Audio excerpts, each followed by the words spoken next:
By my second tour, when I got there, we were killing more than 149 people every week.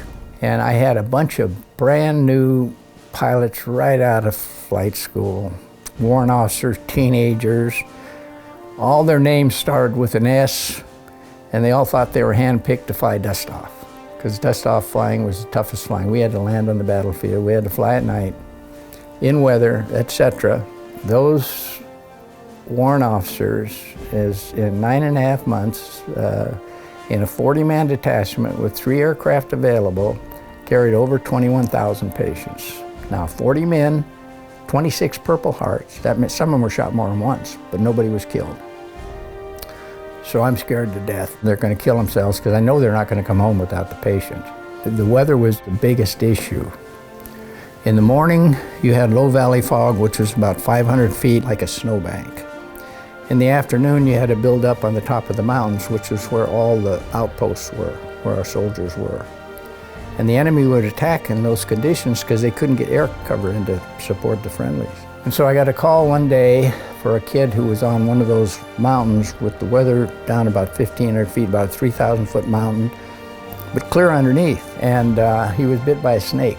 So I started out after him. And as I went up, I knew if I got disoriented, and you don't have 2 reference points, you do not know if you're upside down or right side up. People on the ground are screaming at me that he's going into convulsion, Dustoff, please hurry, hurry. So I told my guys, one more time, guys, we got to try one more time.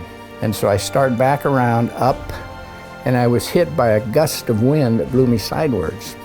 Totally disoriented, I thought I was going in. So I was looking out the window for a hole in the jungle, hoping that I could get to the ground safely. And guess what?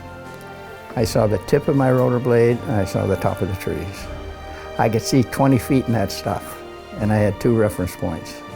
So I knew I was right side up. Turned that sucker sideways, powerful H model Huey, and I hovered up into that thing, got the guy, got him to the hospital, and I think he lived. From that moment on, day weather could not stop us. There was 70 or 80 people caught in that stuff, in the low valley fog. They had a couple aircraft shot down, and were having all kinds of casualties, and they didn't know how to do it. They didn't know how to get in there, and we did. And that was the technique, and probably the only reason that I have this medal.